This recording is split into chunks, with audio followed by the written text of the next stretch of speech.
નમસ્કાર મિત્રો, સ્વાગત છે તમારું એચએનજીયુ સ્ટડી પોઈન્ટ યુટ્યુબ ચેનલના એક નવા વિડીયોમાં. પોસ્ટ ઓફિસમાં પરીક્ષા વગર વર્ષની સૌથી મોટી ભરતી છે એ આવી ગઈ છે, જેની અંદર 25,000 કરતા પણ વધારે જગ્યાઓ માટે આખા દેશભરની અંદર ભરતી થનારી છે.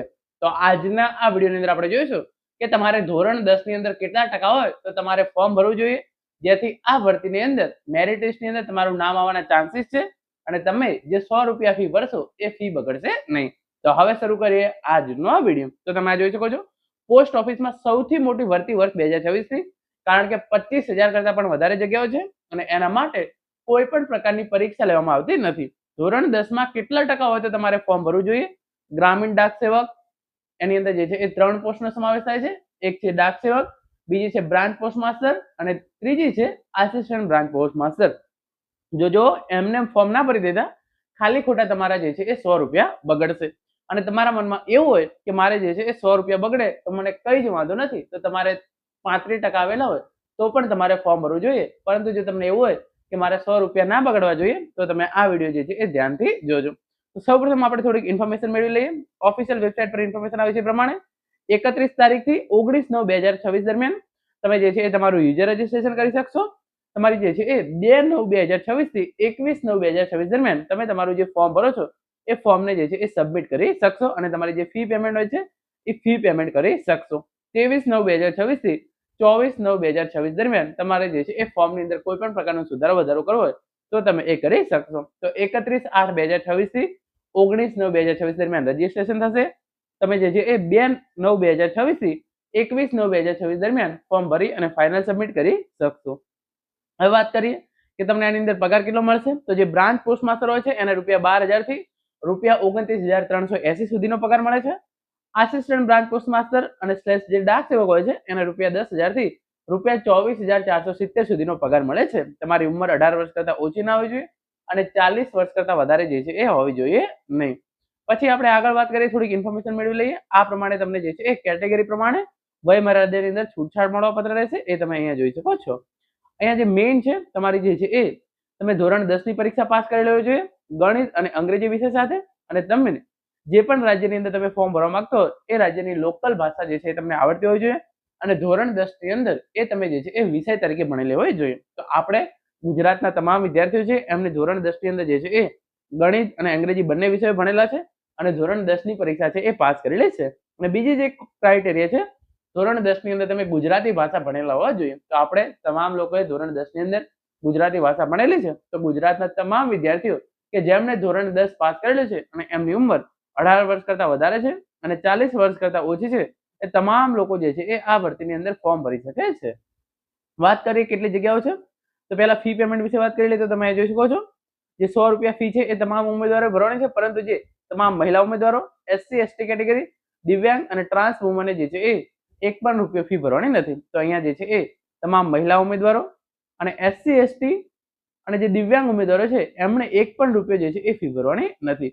બાકી જે જનરલ કેટેગરી અને OBC અને EWS કેટેગરીના પુરુષ ઉમેદવારો છે એમણે જે છે એ 100 રૂપિયા ફી ભરવાની રહેશે. પછી આગળ આપણે વાત કરીએ, ટોટલ જે છે એ આખા ભારતની અંદર જે છે એ 25,000 કરતા પણ વધારે જગ્યાઓ છે. એની અંદર ગુજરાતની અંદર કેટલી જગ્યાઓ છે, તો ગુજરાતની અંદર જગ્યાઓ તમે અહીંયા જોઈ શકો છો. દરેક જે છે એ જિલ્લાની અંદર કેટલી જગ્યાઓ છે એ તમે અહીંયા જોઈ શકો છો. ગુજરાતની આપણે વાત કરીએ તો ગુજરાતનો જે ટોટલ સરવાળો થાય છે એ 499 જગ્યાઓ જે છે એ આ વખતે ગુજરાત રાજ્યની અંદર છે. ફોટો એકદમ હું નાનો કરી દઉં છું તમારા માટે, તો તમે એનો સ્ક્રીનશોટ લઈને જોઈ શકો છો ગુજરાતના કયા જિલ્લાની અંદર કેટલી જગ્યાઓ છે. તો આ પ્રમાણે ગુજરાતના તમામ જિલ્લાઓની અંદર આટલી જગ્યાઓ છે. હવે જે મેઇન મુદ્દો કે જેના માટે તમે આ વિડીયો જે છે એ જોઈ રહ્યા છો, ધોરણ 10 માં કેટલા ટકા હોય તો તમારે પોસ્ટ ઓફિસ ભરતીમાં ફોર્મ ભરવું જોઈએ. તો વાત છે ધોરણ 10 ની. ધોરણ 10 જે છે એ તમામ ઉમેદવારોએ પાસ કરેલો છે. આની એક ભરતી આવીને આવી ભરતી જે છે એ જાન્યુઆરી મહિનાની અંદર ગઈ છે. તો આની અંદર જે છે એ જે ઉમેદવારો જાન્યુઆરીની અંદર જે છે એ લાગી ગયા છે એ ઉમેદવારો હવે તમારા કોમ્પિટિશનની અંદર હશે ને, તો આ ભરતીની અંદર તમારે ઓછા ટકા આવેલા હોય તો પણ તમારો જે છે એ સિલેક્શન થવાનો ચાન્સીસ છે એ વધી જશે, કારણ કે 28,000 જેટલી જગ્યાઓ માટે જે છે એ રાઉન્ડ 1 એટલે કે જે શિડ્યુલ 1 હતું એ જાન્યુઆરી 2026 નું હતું. અત્યારે શિડ્યુલ 2 જુલાઈ 2026 નું છે. તો આની અંદર 28,000 જેટલી જગ્યાઓ છે એ ઓલરેડી ભરાઈ ગઈ છે. તો તમારે, જો તમે પહેલા વાત કરી લો કે એમને કમ્પલસરી ફોર્મ ભરવાનું, તમે કોઈ મહિલા ઉમેદવાર હોય કોઈ પણ કેટેગરીના, પછી તમારી કેટેગરી SC અને ST આવતી હોય, અને બીજું તમે જે છે એ દિવ્યાંગ ઉમેદવાર હોય તો તમારે ધોરણ 10 ની અંદર ભલે ને 35% કેમ ના હોય, તમારે આ ભરતીની અંદર ચોક્કસથી ફોર્મ ભરવાનું છે. એટલે કે તમે ધોરણ 10 પાસ કરેલું છે, તમે કોઈ પણ કેટેગરીના મહિલા ઉમેદવારો છો, એસસી એસટી અને દિવ્યાંગ કેટેગરીના ઉમેદવારો છે, એમણે આ ભરતીની અંદર ચોક્કસથી ફોર્મ ભરવાનું છે. તમારે 35% છે, 40% છે, 50% છે, 80% છે કે 90% છે, આટલા ઉમેદવારોએ પોસ્ટ ઓફિસ ભરતીની અંદર ચોક્કસથી ફોર્મ ભરવાનું છે. કારણ કે એમને એક પણ રૂપિયો જે છે એ ફી ભરવાની નથી. માત્ર તમારે જે છે એ ઓનલાઈન ફોર્મ ભરવાની પ્રોસેસ કરવાની રહેશે, જેની અંદર તમારી 5 થી 10 મિનિટ લાગશે. તો જે મહિલા, એસસી એસટી અને દિવ્યાંગ ઉમેદવારો છે, એમણે ચોક્કસથી જે છે એ ફોર્મ ભરી દેવાનું રહેશે. તમારે જે છે એ 60% હોય, 80% હોય કે તમારા 90% આવેલા હોય. હવે વાત રહી જે પુરુષ ઉમેદવારો જનરલ કેટેગરીના છે, ઓબીસી કેટેગરીના છે અને ઈડબ્લ્યુએસ કેટેગરીના છે, એમણે કારણ કે જે છે એ ₹100 ફી ભરવાની છે, તો એમને જે છે એ કેટલા ટકા ધોરણ 10 ની અંદર હોય તો એમણે ફોર્મ ભરવું જોઈએ. તો એમની અંદર અત્યારે તમે જોઈ શકો છો જનરલી આ ભરતીની અંદર 90% પ્લસ વાળા ઉમેદવારો હોય એમનું સિલેક્શન થતું હોય છે. પરંતુ જે શેડ્યુલ 1 જાન્યુઆરી મહિનાની અંદર હમણાં જે છે એ પૂરું થયું છે, તો એની અંદર ઘણા બધા ઉમેદવારો છે એ નોકરીએ લાગી ગયા હશે. તો આની અંદર તમે જો જનરલ કેટેગરીની અંદર આવતા હોય અને તમારે જે છે એ 80+ આવેલા હોય તો તમારે ચોક્કસથી ફોર્મ ભરવું જોઈએ. વાત કરીએ આપણે ઈડબ્લ્યુએસ કેટેગરીની, તો એની અંદર પણ તમારે જે છે એ 80+ આવતા હોય તો તમારે ફોર્મ ભરી દેવું જોઈએ.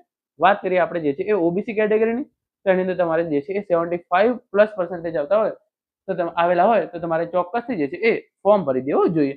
મોટી વાત કરો તો તમારે ધોરણ 10 ની અંદર 70% કરતા વધારે ટકા આવેલા હોય તો તમારે આ ભરતીની અંદર ચોક્કસથી ₹100 ભરી અને ચાન્સ લેવો જોઈએ. તો ધોરણ 10 ની અંદર કેટલા ટકા હોય તો તમારે જે છે એ ફોર્મ ભરવું જોઈએ?